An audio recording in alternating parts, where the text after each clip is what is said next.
Ah mais tu voulais cette recette de pavlova facile, légère et avec une sensation de fraîcheur pour les fêtes? Allez viens, suis-moi, c'est parti, je vais te montrer, tu verras, c'est super simple. Vous aurez donc besoin de 450 g de fruits surgelés ou frais, 4 g de pectine et 25 g de sucre semoule. Vous allez donc mettre les fruits dans la casserole pour les faire cuire et les faire ramollir. Une fois ramollis, vous allez donc prendre un écrase pomme de terre pour commencer à écraser vos fruits ou au choix prendre un mixeur plongeant pour en faire une purée bien lisse.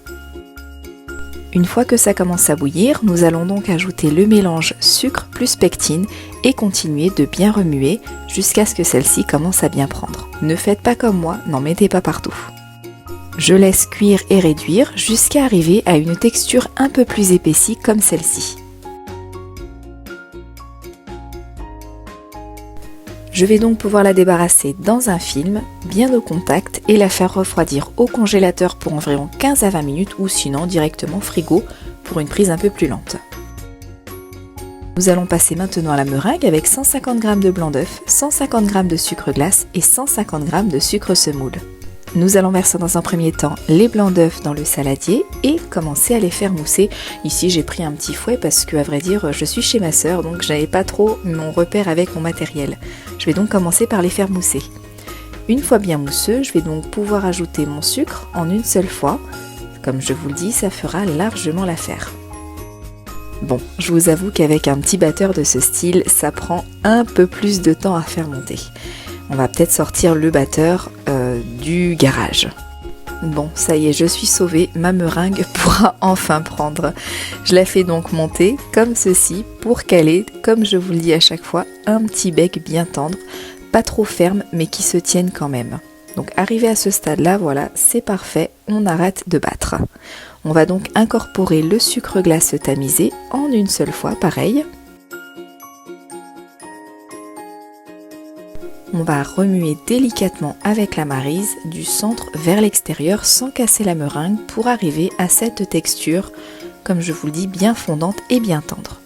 Sur un papier cuisson, je vais donc mettre ma meringue dans ma poche à douille et vous voyez grossièrement, je vais commencer à venir faire un cercle. Ici c'est à peu près une pavlova pour 8 personnes. Donc je vais commencer à étaler, pareil, faites comme moi grossièrement, on étale, on fait un cercle et ensuite on va commencer petit à petit à donner la forme. Vous verrez, c'est très simple. Je rabats ici l'excédent de meringue, donc de l'extérieur vers le centre pour lui donner une petite forme un peu sympa. Vous voyez, je n'ai pas beaucoup d'ustensiles, ici j'ai juste un couteau et ça fait très bien l'affaire. Et ça part au four, alors là j'ai mis 105 degrés pour environ 1h20 à 1h30, donc c'est une cuisson quand même qui est très lente, très longue, pour avoir une meringue, voilà, bien croustillante sur l'extérieur, mais tendre et fondante à l'intérieur. Nous allons donc faire la crème chantilly maintenant avec 300 g de crème liquide entière à minimum 30% de matière grasse, auquel on va rajouter donc 30 g environ de sucre glace. Je sucre toujours mes chantilly à environ 10% afin qu'elles ne soient pas ni trop sucrées ni trop peu sucrées. Donc je rajoute 30 g de sucre glace.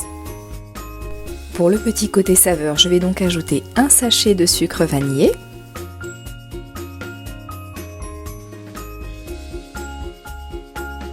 Et pour faire tenir ma chantilly un peu plus longtemps, j'ajoute un sachet de chantilly fixe. Vous verrez, ça fixe bien la crème chantilly et elle tient généralement un peu plus longtemps. Et je vais commencer donc à la battre jusqu'à arriver à la texture chantilly où je vais pouvoir donc pocher. Je vais donc commencer par mettre de la chantilly sur le fond de ma pavlova, bien dans le fond et sur les côtés que j'étale, auquel je vais ajouter mon coulis de fruits gélifiés, donc ici un coulis de fraises. Je vais en mettre un petit peu partout et je vais de nouveau recouvrir un petit peu de crème chantilly afin que ça soit bien gourmand.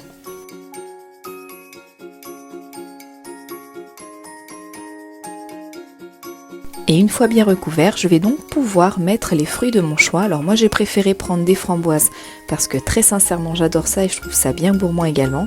Donc voilà, je remplis ma pavlova de framboises à foison. Et puis là, pour la petite touche un petit peu colorée, j'ai mis de la menthe, à défaut de mettre des fleurs habituellement comestibles que je n'avais pas trouvé. J'ai donc mis des petites feuilles de menthe afin que ça donne un petit coup de peps à la pavlova, aussi bien visuellement que gustativement et je vous assure c'est très sympa, très frais, très léger. Voilà, je vous invite à refaire donc ce dessert qui est vraiment très rapide, facile et accessible à tout le monde.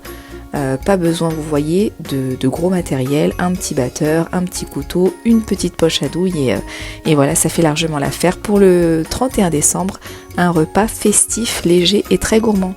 Voilà, régalez-vous et passez de bonnes fêtes de fin d'année. À bientôt!